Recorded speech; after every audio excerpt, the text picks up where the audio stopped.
Hello friends, welcome to our YouTube channel brain for code learning. तो आज का जो हमारा टॉपिक है iOS एप्लीकेशन डेवलपमेंट के अंदर वो है किस तरीके से हमने वेब एपीआई से डेटा फैच करना है। इस बार हम प्लेन टेक्स्ट के साथ साथ इमेजेस को भी जो है फैच करेंगे वेब एपीआई से और उन्हें डिस्प्ले करवाएंगे कस्टम टेबल व्यू के अंदर। और आज की एग्जाम्पल के अंदर हम एक नई टेक्निक सीखेंगे जिसमें हम देखेंगे कि कैसे हमने टेबल व्यू जो कि कस्टम टेबल व्यू है उसमें हमने डेटा को सर्च करना है with the help of UI search bar. तो चलिए मेरे पास एक लाइव रनिंग एग्जाम्पल है सिमुलेटर के अंदर।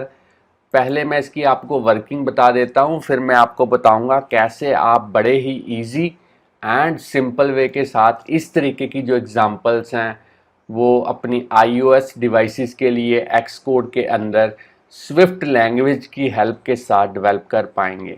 तो चलिए यहाँ पे आप देख सकते हैं मैंने एक एग्जांपल वेजिटेबल्स के रिलेटेड जो है वो यहाँ पे तैयार करके रखी हुई है। तो जो वेजिटेबल लिस्ट है जो यहाँ पे डेटा आप देख पा रहे हैं वेजिटेबल्स के रिलेटेड, ये बेसिकली मैंने वेब एपीआई से फैच किया है। मैं आपको दिखा देता हूँ, ये वाली वेब एपीआई का जो जेसन फाइल का जो लिंक है वो है, इसको मैं यहाँ पे कॉपी पेस्ट करता हूँ तो आप देख सकते हैं ये एक जेसन फाइल जो है वेब एपीआई की तरह ही मैंने दिखाने के लिए यहाँ पे किसी वेब सर्वर के ऊपर क्रिएट की हुई है। और अगर मैं यहाँ पे आपको पर्टिकुलर इमेज का लिंक कॉपी करके यहाँ पे पेस्ट करके दिखाऊं तो आप देख पाएंगे कि हर एक लिंक के अंदर कोई ना कोई वेजिटेबल की जो इमेज वो पड़ी हुई है और इसी लिंक और इसी डेटा को यूज़ करके हमने यहाँ पे जो कस्टम टेबल व्यू है वो रेडी किया है। तो चलिए अब कोई यहाँ पे सर्च कर लेते हैं वेजिटेबल। जैसे मैंने यहाँ पे वेजिटेबल सर्च करने की कोशिश की ON, तो आप देख सकते हैं जिस भी वेजिटेबल के नेम के अंदर ON एग्जिस्ट करता है वो वेजिटेबल फिल्टर्ड होने के बाद यहाँ पे डिस्प्ले हो चुकी है। तो चलिए कोई और सर्च करके देख लेते हैं। जैसे मैंने लिखा TO, तो TO जो है दो वेजिटेबल्स के नेम के अंदर जो है वो एग्जिस्ट करता है, इसलिए मेरे पास दो वेजिटेबल्स जो हैं वो फिल्टर्ड होने के बाद यहाँ पे डिस्प्ले हो चुकी हैं। तो चलिए जैसे ही मैं यहाँ पे इस क्रॉस वाले बटन के ऊपर क्लिक करता हूँ तो आप देख पाएंगे अब मेरे पास सारे का सारा डेटा जो है वो डिस्प्ले हो चुका है। और अगर मैं इसको स्क्रॉल करने के बाद फिर से यहाँ पे सर्च करता हूँ तो अब आप देख सकते हैं जैसे ही मैंने GIN लिखा तो जिंजर जो वेजिटेबल है वो ऑटोमेटिकली फिल्टर्ड होने के बाद यहाँ पे डिस्प्ले हो चुकी है। और अगर मैं इस सर्च बार को यहाँ पे इसके टेक्स्ट को क्लियर कर देता हूँ तो अब मेरे पास फुल डेटा जो है वो डिस्प्ले हो चुका है। तो ये है हमारी आज की एग्जांपल जो कि काफ़ी यूज़फुल है अगर आप मॉडर्न ई कॉमर्स जो एप्लीकेशंस हैं वो यहाँ पे रेडी करते हैं, तो ये कोड आपके लिए काफ़ी हेल्पफुल रहेगा। तो चलिए फ्रेंड्स, ये तो थी वर्किंग आज की एग्जांपल की। अब हम देखेंगे थ्योरी के रिलेटेड एक दो टर्म्स जो आपके लिए जानना काफ़ी इम्पॉर्टेंट है, क्योंकि आपको पता ही है जितने भी वीडियोस मैं इस चैनल के ऊपर अपलोड करता हूं तो उस प्रैक्टिकली इम्प्लीमेंटेशन करने से पहले मैं आपको थ्योरी के रिलेटेड एक दो टर्म ज़रूर बताता हूं ताकि आप गूगल पे सर्च करके इन टर्म्स के बारे में और भी नॉलेज जो है वो गेन कर पाएँ। तो सबसे पहली जो टर्म है वो आप देख सकते हैं यहाँ पे, वो है कस्टम टेबल व्यू। तो आपको पता होना चाहिए कि iOS के अंदर एक बिल्ट इन क्लास है जिसका नेम है UI टेबल व्यू, जिसको डिज़ाइन किया गया है स्पेशली इसी पर्पस के लिए ताकि आप डेटा को as a scrolling list of items की फॉर्म के अंदर जो है वो डिस्प्ले करवा पाएँ। और टेबल व्यू को मैनेज कौन करता है? टेबल व्यू को टेबल व्यू कंट्रोलर मैनेज करता है, या फिर आप कह सकते हो कि जो UI table view controller class है ये बेसिकली सुपर क्लास है इस UI टेबल व्यू की। अब बात आती है कैसे हमने जो जेसन फाइल वाला यहाँ पे आप लिंक देख रहे हैं इसका डेटा हमने कैसे फैच किया। तो इसका डेटा फैच करने के लिए हम आज की एग्जांपल के अंदर URL सेशन की हेल्प लेंगे, उसमें डेटा टास्क को क्रिएट करेंगे जिसकी हेल्प के साथ वेब सर्वर के ऊपर पड़े हुए डेटा को फैच करने के बाद हमें इसे iOS की मेमोरी, ऐप की मेमोरी के अंदर जो है वो होल्ड करके रखना पड़ेगा। अब बात आती है कंप्लीशन हैंडलर की, जिसको हमने आज की एग्जांपल के अंदर यूज़ करना है। तो कंप्लीशन हैंडलर बेसिकली एक फंक्शन ही है जिसको हम कोई भी टास्क प्रोवाइड कर सकते हैं, जो टास्क बैकग्राउंड में रन होगी, और जैसे ही कंप्लीशन हैंडलर अपनी टास्क कंप्लीट कर लेगा तो ये जो भी फंक्शन इसको कॉल करेगा ये उसे वापस फीडबैक दे के बताएगा कि उसने अपना जो टास्क है वो कंप्लीट कर लिया है। अब बात करते हैं यूआई सर्च बार की। तो ये आपको पता ही है कि ये एक स्पेशलाइज्ड व्यू है जिससे हम यूज़र से जो सर्च के रिलेटेड इंफॉर्मेशन है वो फैच कर सकते हैं, वो रिसीव करवा सकते हैं। यूज़र सर्च बार के अंदर कोई भी टेक्स्ट जो है वो टाइप करके पर्टिकुलर डेटा जो है वो सर्च कर सकता है। तो फ्रेंड्स, ये बातें थी थ्योरी के रिलेटेड। अब हम प्रैक्टिकली इस एग्जाम्पल को कैसे इम्प्लीमेंट करना है वो देखेंगे। तो सबसे पहले इस प्रोजेक्ट को मैं स्टॉप कर देता हूँ, इस पूरे प्रोजेक्ट को मैं क्लोज कर देता हूँ। एक नए प्रोजेक्ट के साथ बिल्कुल बिगिनिंग से इसकी जो इम्प्लीमेंटेशन है वो हम स्टार्ट करेंगे। तो यहाँ पे हम लेंगे project, single view app develop करेंगे। प्रोडक्ट नेम के अंदर आज की एग्जांपल का जो भी नेम आप देना चाहते हैं वो आप दे सकते हैं। मैंने इस तरीके से एक नेम रख दिया है, custom table view web API searching, और बाकी सेटिंग्स आपने डिफ़ॉल्ट रहने देनी है। जो लैंग्वेज हम यूज़ करेंगे आज की एग्जांपल के लिए वो हम करेंगे स्विफ्ट। अब हमने नेक्स्ट पे क्लिक करना है, और आपने लैपटॉप के अंदर कहीं पे भी एक फ़ोल्डर जो है वो क्रिएट कर देना है ताकि आज की एग्जांपल का जो सारा सोर्स कोड है उस पर्टिकुलर फ़ोल्डर के अंदर जो है वो सेव हो पाए। तो मैं इस तरीके से एक फ़ोल्डर क्रिएट कर देता हूँ, और इस फ़ोल्डर के अंदर पूरे का पूरा प्रोजेक्ट मैंने जो है वो क्रिएट कर दिया है। अब आप देख सकते हैं मेरा प्रोजेक्ट जो है वो क्रिएट हो चुका है। अगर मैं आपको बिल्ड सेटिंग्स के अंदर दिखाऊं तो जो स्विफ्ट का मेरे पास वर्जन है वो है 5, और अगर बात करें एक्स कोड की तो ये है 10.2.1, और अगर आपके पास इससे भी हायर वर्जन है एक्स कोड का तो आप ईज़िली इसको इसी वे के साथ डेवलप कर पाएंगे। और जो मेरे पास लैपटॉप है ये है मैकबुक एयर। अब हम इस एग्जांपल का सबसे पहले ग्राफिकल यूज़र इंटरफेस जो है वो रेडी करेंगे।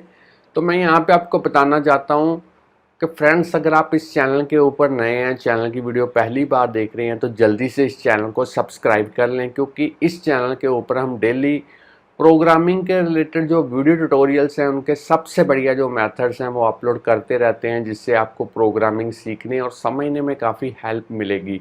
और इन केस कहीं पे भी आपको कोई प्रॉब्लम आती है तो आप हमें यूट्यूब की वीडियो के नीचे कमेंट कर सकते हैं, या फिर हमें डायरेक्टली ईमेल भेज सकते हैं। हम कोशिश करेंगे आपकी जो भी क्वेरी होगी उसका जो रिस्पॉन्स है वो जितनी जल्दी आपको हो सके आपको दे पाएँ। अब आपने मेन डॉट स्टोरी बोर्ड में जाना है, और यहाँ पे जो ग्राफिकल यूज़र इंटरफेस है इस एग्जांपल का वो रेडी करना है। तो मैं यहाँ पे ऑब्जेक्ट लाइब्रेरी के थ्रू सर्च करूँगा टेबल। तो टेबल से पहले चलिए सर्च बार को यहाँ पे ऐड कर देते हैं। तो मैंने इस सर्च बार को यहाँ पे ड्रैग एंड ड्रॉप किया अपने स्टोरी बोर्ड के ऊपर, और अब हमने यहाँ पे सर्च करना है टेबल व्यू, और इस टेबल व्यू को ड्रैग एंड ड्रॉप किया यहाँ पे स्टोरी बोर्ड के ऊपर। अब हमने इसके ऊपर जो कंस्ट्रेंट्स हैं वो अप्लाई करने हैं। तो मैं यहाँ पे कंस्ट्रेंट्स अप्लाई कर देता हूँ 0 0, हर एक साइड पे 0 0, और ऐड कर देता हूँ एज ए कंस्ट्रेंट। तो यहाँ पे ये प्रॉपरली 0 0 नहीं आया, इसको मैं फिर से कर देता हूँ। चलिए चारों साइड्स पे 0 0 वैल्यू, और इसको अप्लाई कर देता हूँ इस टेबल व्यू के ऊपर, और इस टेबल व्यू को ड्रैग कर देता हूँ यहाँ तक, क्योंकि प्रॉपरली जो है वो कंस्ट्रेंट्स अप्लाई हो नहीं पाए, तो इसे हमें खुद ही करना पड़ेगा। तो मैं एक बार इन कंस्ट्रेंट्स को फिर से जो है क्लियर कर देता हूँ ताकि मैं बाद में इनको यहाँ पे डायरेक्टली अप्लाई कर पाऊँ। अब हमने इन दोनों यूआई एलिमेंट्स को सिलेक्ट करना है शिफ्ट की को प्रेस करके, और यहाँ पे ऐड करने हैं मिसिंग कंस्ट्रेंट्स। तो एक्स कोड ऑटोमेटिकली जो कंस्ट्रेंट्स हैं वो यहाँ पे ऐड कर देगा, हमें ज़्यादा दिक्कत नहीं आएगी यहाँ पे कंस्ट्रेंट्स को सेट करने के लिए। अब हमने इस टेबल व्यू को सिलेक्ट करना है, एट्रीब्यूट इंस्पेक्टर के अंदर जाना है और इसकी एक प्रॉपर्टी है प्रोटोटाइप सेल, इसको 1 करना है। साइज इंस्पेक्टर के अंदर जाना है और इसकी जो रो की हाइट है वो आप अपने अकॉर्डिंगली ले सकते हैं। इसकी वैल्यू मैंने यहाँ पे ली है 80, क्योंकि मैंने इमेजेस को भी डिस्प्ले करवाना है तो इसलिए अब इसकी थोड़ी सी वैल्यू जो है वो ज़्यादा कर देते हैं और यहाँ पे 200 कर देते हैं इसकी वैल्यू। चलिए मैंने 200 कर दी। अब इस टेबल व्यू सेल को सिलेक्ट करेंगे और इसकी भी जो रो की हाइट है वो करनी है 200। एट्रीब्यूट इंस्पेक्टर के अंदर जाने के बाद इसके आइडेंटिफायर का नेम यहाँ पे आप कोई भी ले सकते हैं, मैंने यहाँ पे लिखा है सेल। तो यहाँ पे नेम कोई भी आप ले सकते हैं, जब आपको कोडिंग में इसकी रिक्वायरमेंट होगी तो जो नेम यहाँ पे लिखा होगा वही सेम नेम आपको कोडिंग के अंदर जो है वो यूज़ करना पड़ेगा। अब आपने ऑब्जेक्ट लाइब्रेरी के थ्रू यहाँ पे एक इमेज व्यू को सर्च करके इसको ड्रैग एंड ड्रॉप करना है टेबल व्यू के सेल के अंदर, और इसकी जो विड्थ है वो मैं कम कर देता हूँ, 120 कर देता हूँ, 140 करके देख लेते हैं, और यहाँ पे जो हाइट है वो मैं कर देता हूँ 120, और इसको मैं यहाँ पे इस तरीके से हॉरिजेंटली सेंटर में अलाइन कर देता हूँ। और चलिए थोड़ी सी विड्थ और इंक्रीज़ कर देते हैं, 160 कर देते हैं ताकि देखने में ये अच्छा लगे। अब हमने ऑब्जेक्ट लाइब्रेरी के थ्रू सर्च करना है लेबल, और इस लेबल को भी हमने यहाँ पे ड्रैग एंड ड्रॉप करके इसकी विड्थ जो है वो इंक्रीज़ कर देनी है और इसको अलाइन कर देते हैं सेंटर में, और यहाँ पे टी पे क्लिक करके इसका जो स्टाइल है वो कर देते हैं बोल्ड। तो यहाँ पे मैं लिख देता हूँ वेजिटेबल लिस्ट इस तरीके से। तो अब हमने इन दोनों यूआई एलिमेंट्स को सिलेक्ट करना है और इनके ऊपर भी जो कंस्ट्रेंट्स हैं ऐड मिसिंग कंस्ट्रेंट्स वो अप्लाई करने हैं, और एक्सकोड ऑटोमेटिकली जो कंस्ट्रेंट्स हैं वो अप्लाई कर देगा। अब हमने इन कंस्ट्रेंट्स को अपडेट करना है। तो चलिए कंस्ट्रेंट्स वाला पार्ट भी यहाँ पे कंप्लीट हो चुका है। अब हमने इस टेबल व्यू को सिलेक्ट करना है, कीबोर्ड पे कंट्रोल की को प्रेस करते हुए इसे ड्रैग एंड ड्रॉप करना है इस तरीके से, और इसका जो डेटा सोर्स एंड डेलीगेट दोनों ही कॉन्फ़िगर करने हैं। तो यहाँ पे मैं सबसे पहले सिलेक्ट करूँगा डेटा सोर्स, फिर से कंट्रोल की को प्रेस करते हुए ड्रैग एंड ड्रॉप। अब हमने सिलेक्ट करना है डेलीगेट। तो आप देख सकते हैं डेटा सोर्स एंड डेलीगेट दोनों ही कॉन्फ़िगर हो चुके हैं। नेक्स्ट स्टेप जो होगा वो होगा हमने इन दोनों UI elements image view and label और साथ में टेबल व्यू का भी जो आईबी आउटलेट है वो क्रिएट करना है। आईबी आउटलेट क्रिएट करने से पहले हमें टेबल व्यू की जो कस्टम सेल की एक सब क्लास जो है वो क्रिएट करनी पड़ेगी। तो वो मैं ऐड कर देता हूँ यहाँ पे नई फाइल, कोकोआ टच क्लास होगी। नेक्स्ट पे क्लिक करेंगे। सुपर क्लास में आपने लिखना है यूआई टेबल व्यू सेल, और ऊपर क्लास का नेम आप कोई भी ले सकते हैं। मैंने इस तरीके से एक क्लास का जो नेम है वो उसको दे दिया है। नेक्स्ट पे क्लिक करेंगे और इसे क्रिएट करेंगे प्रोजेक्ट के अंदर। तो आप देख सकते हैं एक कस्टम क्लास जो है वो यहाँ पे बन चुकी है। अब मेन डॉट स्टोरी बोर्ड में जाना है और टेबल व्यू के अंदर जो सेल है इसके साथ जो नई क्लास हमने क्रिएट की है वो अटैच करनी है। तो उसके लिए सेल को सिलेक्ट करके आइडेंटिटी इंस्पेक्टर में जाना है और यहाँ पे जो क्लास आपने क्रिएट की है उसका थोड़ा सा नेम लिखने की कोशिश करनी है। एक्सकोड ऑटोमेटिकली पूरे का पूरा नेम जो है वो यहाँ पे ऐड कर देगा। आपने केयरफुली चेक करके एंटर प्रेस करना है। तो आप देख सकते हैं जो कनेक्टिविटी है वो हो चुकी है। अब चलिए आईबी आउटलेट्स क्रिएट करते हैं। आईबी आउटलेट्स क्रिएट करने के लिए मैं अपना जो फेवरेट मेथड है असिस्टेंट एडिटर उसी की हेल्प लूँगा। तो यहाँ पे आप देखिए मैंने असिस्टेंट एडिटर पे क्लिक किया, माउस देखिए मेरा साइड वाले पैनल्स को मैं हाइड कर देता हूँ ताकि आईबी आउटलेट्स आप क्लियरली देख पाएँ। तो बाय डिफ़ॉल्ट जो क्लास यहाँ पे ओपन हुई है ये है व्यू कंट्रोलर क्लास। इसके अंदर हमने इस टेबल व्यू को सिलेक्ट करके कीबोर्ड पे कंट्रोल की को प्रेस करते हुए इसे इस तरीके से ड्रैग एंड ड्रॉप करना है, और यहाँ पे आईबी आउटलेट का जो भी नेम आप देना चाहते हैं वो दे सकते हैं और इसको कनेक्ट कर देते हैं। और इसी वे के साथ आपने सर्च बार को भी सिलेक्ट करना है कंट्रोल की को प्रेस करते हुए ड्रैग एंड ड्रॉप, और यहाँ पे सर्च बार का जो आईबी आउटलेट है वो आप दे सकते हैं। मैंने इस तरीके से एक नेम लिया और इसे कनेक्ट कर दिया है। अब हमने ऑटोमेटिक की जगह पे मैनुअल के थ्रू जो क्लास ओपन करनी है वो है my table view cell class, और इसके अंदर जो इमेज एंड लेबल का जो आईबी आउटलेट है वो क्रिएट करना है। तो मैं यहाँ पे सबसे पहले इमेज को सिलेक्ट करूँगा, कीबोर्ड पे कंट्रोल की को प्रेस करते हुए ड्रैग एंड ड्रॉप, यहाँ पे लिखूँगा माई इमेज व्यू और इसे कनेक्ट कर देते हैं। और फिर से लेबल को सिलेक्ट करेंगे, कीबोर्ड पे कंट्रोल की को प्रेस करते हुए ड्रैग एंड ड्रॉप और यहाँ पे लिखेंगे माई लेबल और इसे भी कनेक्ट कर देते हैं। चलिए, कनेक्टिविटी जो है वो हो चुकी है, आईबी आउटलेट्स क्रिएट हो चुके हैं। स्टैंडर्ड एडिटर में चलते हैं, साइड वाले पैनल्स को अनहाइड करते हैं और हर एक फाइल को मैं यहाँ पे प्रॉपरली सेव करता हूँ ताकि कोडिंग करते वक्त जो कॉन्फ़िगरेशन है वो कोडिंग में रिफ्लेक्ट कर पाए। एक स्टेप हमने स्किप कर दिया था, तो चलिए उसको भी परफॉर्म कर देते हैं। हमने टेबल व्यू का जो डेलीगेट एंड डेटा सोर्स तो कॉन्फ़िगर कर दिया था, मगर इस सर्च बार का जो डेलीगेट है वो कॉन्फ़िगर नहीं किया था। तो चलिए सर्च बार को सिलेक्ट करते हैं, कीबोर्ड पे कंट्रोल की को प्रेस करते हुए इस तरीके से ड्रैग एंड ड्रॉप करेंगे डॉट पे और यहाँ पे सिलेक्ट करेंगे डेलीगेट। तो ये भी कॉन्फ़िगरेशन जो है वो हमारी हो चुकी है।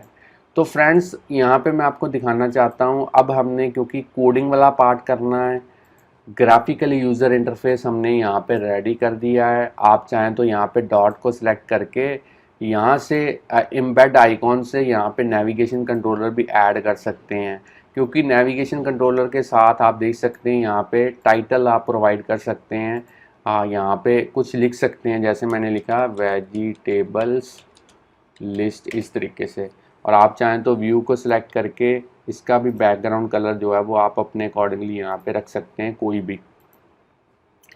अब हमने, क्योंकि यहाँ पे आप देख सकते हैं ये हमारा जो लिंक है जिस पे जेसन फाइल सर्वर पे पड़ी हुई है, आप चाहें तो इसको नोट डाउन कर सकते हैं और आज की एग्जांपल की प्रैक्टिस करने के लिए इसी लिंक को आप यूज़ कर सकते हैं।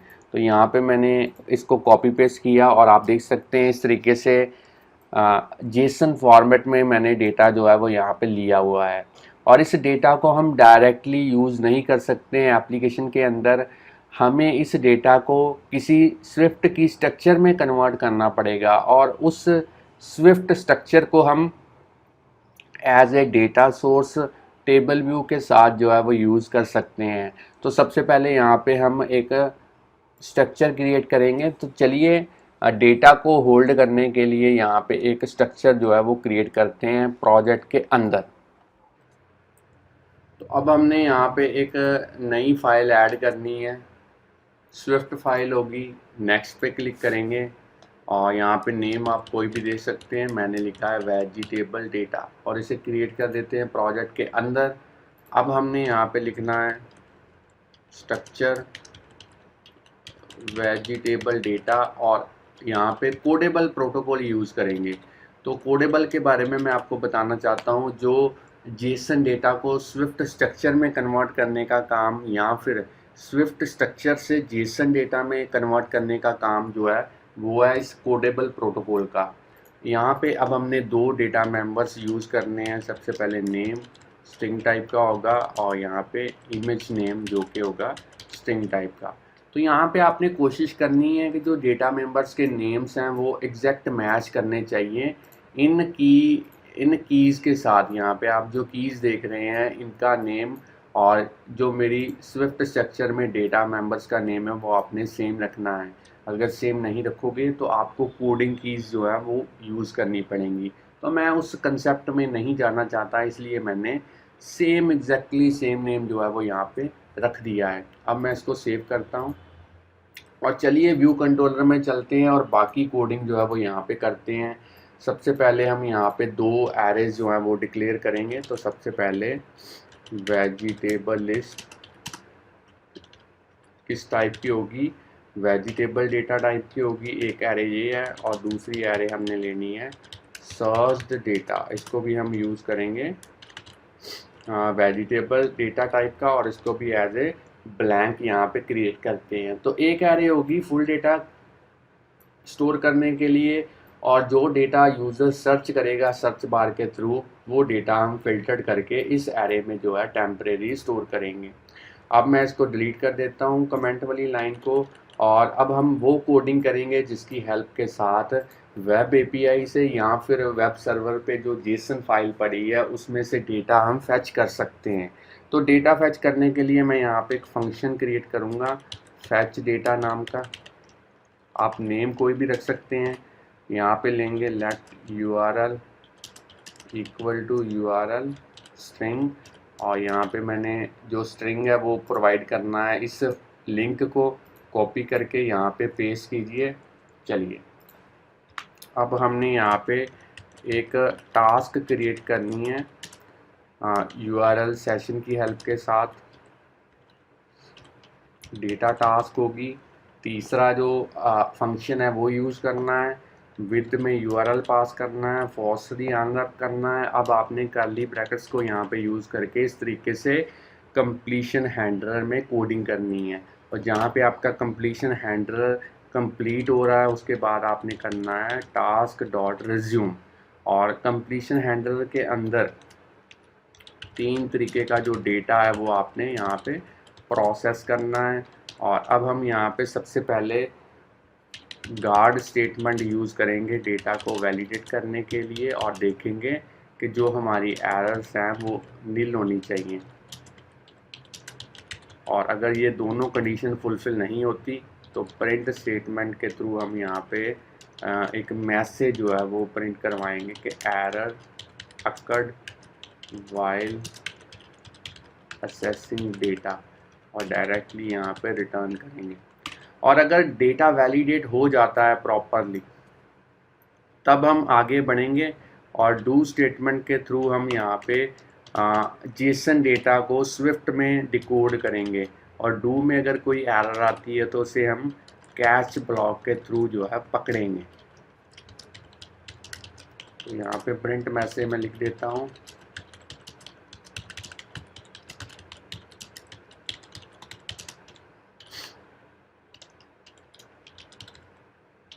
इस तरीके से। और डू स्टेटमेंट के अंदर हमने लिखना है self dot vegetable list equal to try JSON decoder decode, और यहाँ पे स्क्वायर ब्रैकेट्स के अंदर वेजिटेबल डेटा और डॉट सेल्फ स्क्वायर ब्रैकेट के बाहर फ्रॉम में लिखेंगे डेटा। इस तरीके से आपने डेटा की डिकोडिंग करनी है। और आप यहाँ पे चाहें तो ये जो कोडिंग है साथ के साथ जो है इसको नोट डाउन कर सकते हैं। मैं यहाँ पे एक बात बताना चाहता हूँ कि जब आप कंप्लीशन हैंडलर के अंदर कोडिंग कर रहे हो तो कहीं पे भी आपको यूआई एलिमेंट के अंदर जो है वो अपडेट करना है कुछ भी, चाहे वो टेबल व्यू को अपडेट करना है, लेबल को अपडेट करना है, इमेज को अपडेट करना है, तो आपको जो है डिस्पैच क्यू के जो मेन थ्रेड है उसमें जाना पड़ेगा। तो मैं यहाँ पे अब मेन थ्रेड में जाना चाहता हूँ, इसलिए मैंने आपको ये बात बताई। मैं dispatch queue dot main dot sync यहाँ पे इसके अंदर कोडिंग करेंगे self dot searched data is equal to self dot vegetable list, और उसके बाद में self dot my table view dot reload. इस तरीके से आपने कोड लिखना है। और इसको मैं सेव कर देता हूँ। तो चलिए फ्रेंड्स, अब हमने जो डेटा को फैच करने वाला कोड है वो यहाँ पे इम्प्लीमेंट कर दिया है। आप देख सकते हैं यहाँ पे मैंने कोडिंग कर दी है। अब हम यहाँ पे एक और कोड फैच डेटा को कॉल कहाँ पे करेंगे, व्यू डिड लोड के अंदर। तो यहाँ पे मैंने फैच डेटा को कॉल कर दिया है। अब हम टेबल व्यू को इम्प्लीमेंट करेंगे। टेबल व्यू को इम्प्लीमेंट करने से पहले क्योंकि हमने जो यहाँ पे आप देख सकते हैं जो जेसन डेटा से हमें लिंक मिलने हैं, तो ये इमेजेस के लिंक्स हैं, इनमें से हमने डेटा को भी तो फैच करना है। तो डेटा को फैच करने के लिए इन लिंक के थ्रू हमें एक एक्सटेंशन के थ्रू यहाँ पे यूआई इमेज व्यू को जो है एक्सटेंड करना पड़ेगा। तो मैं यहाँ पे लिखता हूँ यूआई इमेज व्यू, और यहाँ पे एक फंक्शन क्रिएट करेंगे फंक्शन डाउनलोड इमेज, और इसको पास करेंगे URL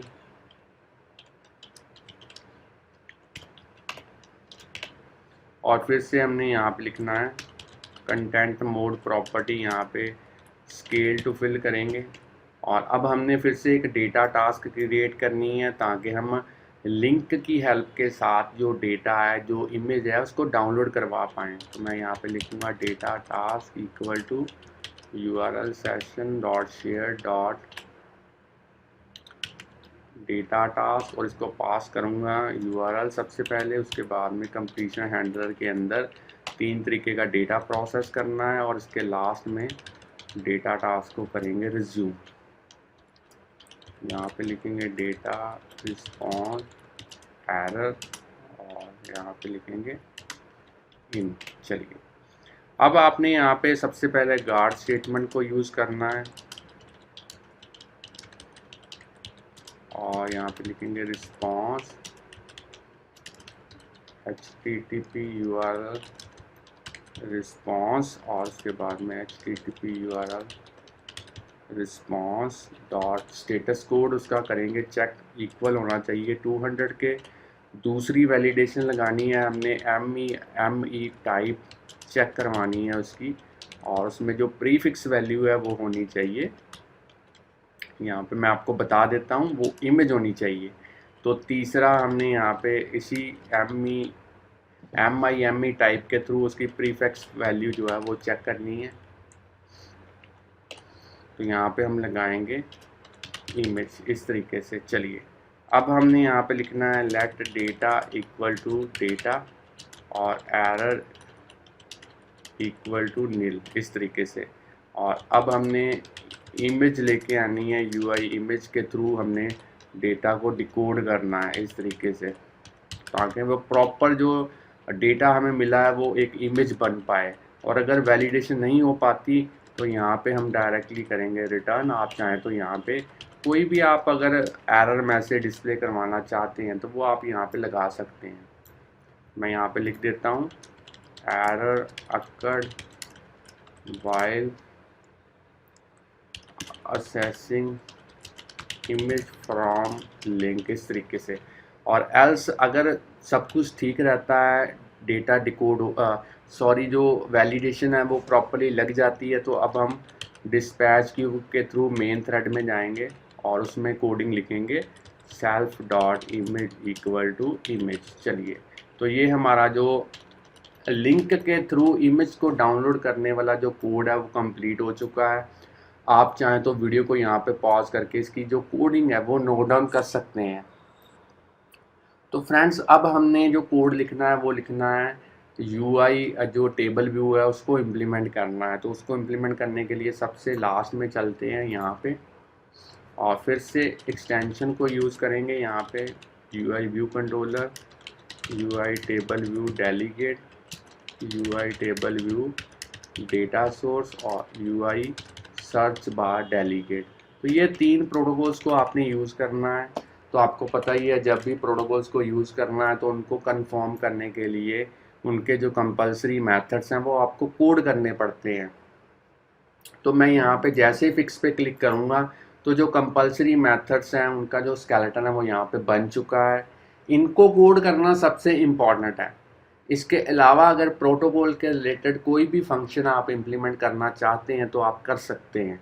तो सबसे पहला फंक्शन है यहाँ पे टेबल व्यू का, आप देख सकते हैं, जिसमें पैरामीटर है कि नंबर ऑफ़ रोज़ जो है वो कितनी होनी चाहिए। तो यहाँ पे मैं रिटर्न करूँगा जितने number of element searched data array में है उतनी नंबर ऑफ़ रोज़ जो है वो सेक्शन के अंदर होनी चाहिए। तो सर्च्ड डेटा जो एरे थी वो यहाँ पे हमने डिक्लेयर की थी, आप देख सकते हैं। और चलिए, सेकंड जो फंक्शन है टेबल व्यू का जिसमें आप पैरामीटर देख सकते हैं सेल्फ और रो ऐड, तो इसके अंदर ऐसा कोड इम्प्लीमेंट करना है जिससे हम हर एक टेबल व्यू के सेल के अंदर जो डेटा है उसको डिस्प्ले करवा पाएँ।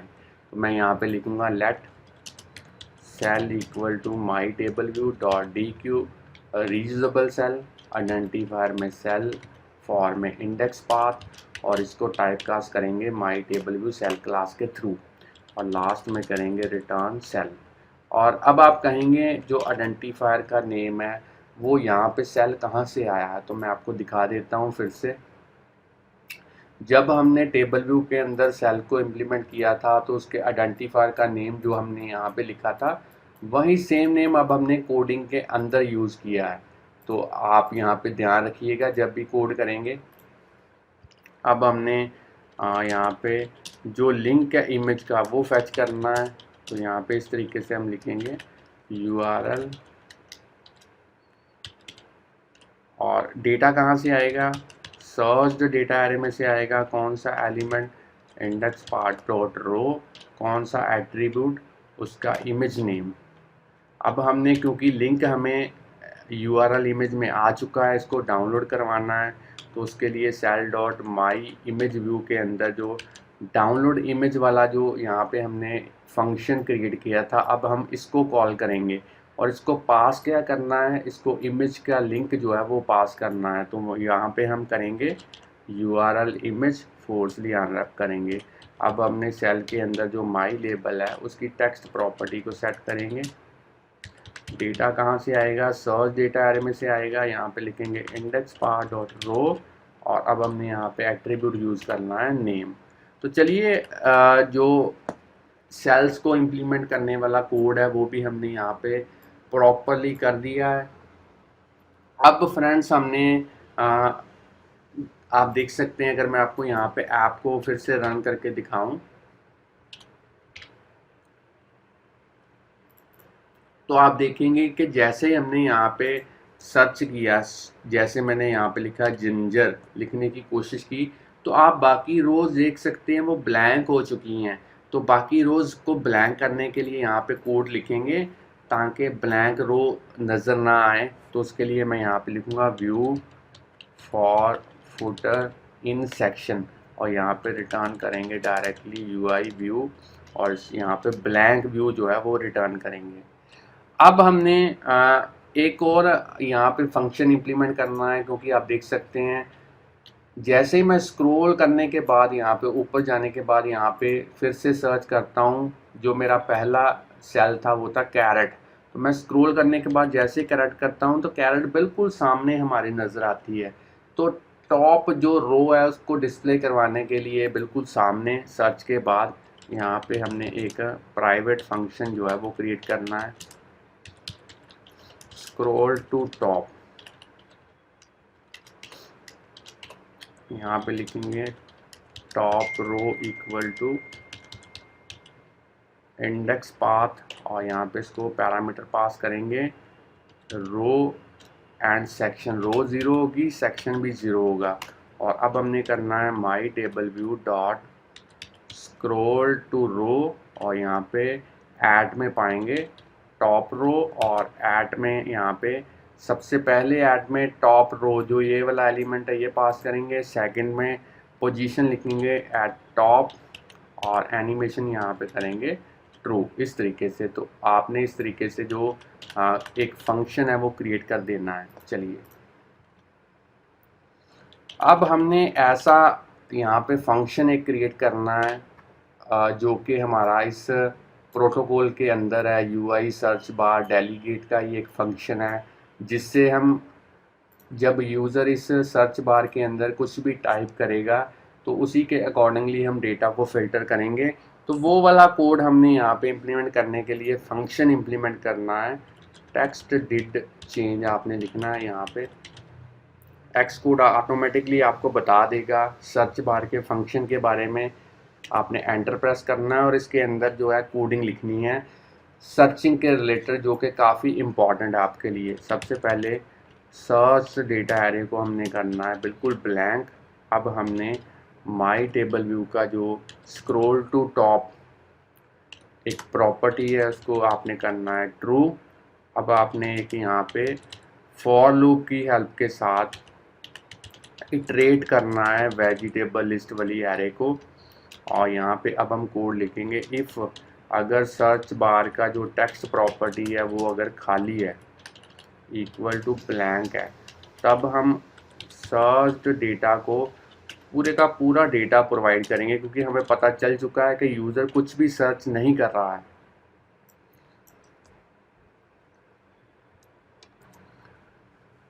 तो अब हमने यहाँ पे इसको कर दिया, और अगर यूज़र कुछ सर्च कर रहा है तो एल्स वाला ब्लॉक एग्जीक्यूट होगा और उसमें हम कोड लिखेंगे इस तरीके से, if vegetable dot name dot, उसको लोड केस में कन्वर्ट करेंगे अगर कैपिटल लेटर में टाइप किया हुआ है, डॉट कंटेन्स, और किसके साथ मैच करना है, माई सर्च बार के टेक्स्ट प्रॉपर्टी के साथ, जिसको हम लोड केस में कन्वर्ट करेंगे। और अगर हमें इस तरीके से इफ़ स्टेटमेंट जो है वो ट्रू हो जाती है तो हम उस पर्टिकुलर वेजिटेबल नेम को अपेंड करेंगे जिसमें हमें कीवर्ड फाइंड आउट हो चुका है। यहाँ पे हम वेजिटेबल को अपेंड करेंगे सर्च डेटा में, और जहाँ पे आपकी फॉर लूप क्लोज हो रही है, जहाँ पे आपकी फॉर लूप जो है